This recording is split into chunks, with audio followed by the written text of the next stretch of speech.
We gather not only to witness the passing of leadership from hope-creating President Vincent Glorioso to Magical President Ronald D. Guzman, but to celebrate the 75th milestone of our beloved Rotary Club of Lucena. Congratulations on your achievement and continued growth with the induction of 4 new members tonight, bringing your strength to 45 committed Rotarians. As we gather here under the theme, Aligning Efforts, Achieving Excellence, the Rotary Way, we are reminded of how collective efforts and a shared vision can lead us to excellence.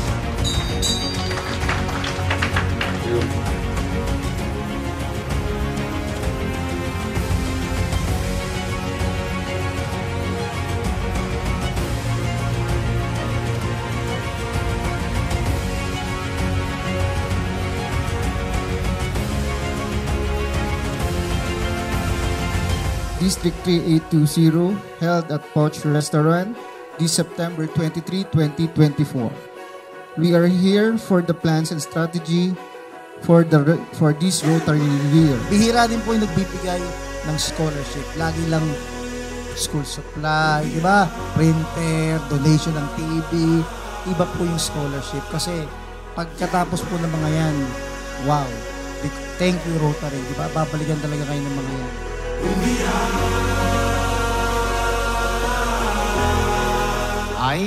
I, Ronald D. Guzman, Having been duly elected as President of the Rotary Club of Lucena, President of the Rotary Club of Lucena, RI District 3820, RI District 3820, for Rotary Year 2024-2025, for the Rotary Year 2024-2025.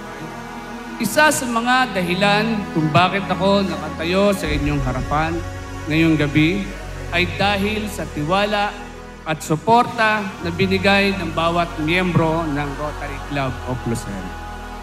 Alam kong hindi magiging madali ang aking tungkulin bilang inyong Pangulo. Ngunit buo ang aking loob dahil ramdam ko ang commitment ninyong lahat na tumulong at sumuporta sa lahat ng proyekto at aktibidad ng ating isasagawa. The magic is in the way you align for your efforts, whether it's serving senior citizens, investing in the education and talents of young people, or preserving your Rotary legacy for generations to come. It is in these efforts that we truly achieve excellence. As you embark on another year of service under the capable leadership of Magical President Ronald, I encourage you to continue striving for greatness, embodying the values of Rotary and inspiring others through your action. Together, we make the magic happen. And congratulations again, Kasi Lucena.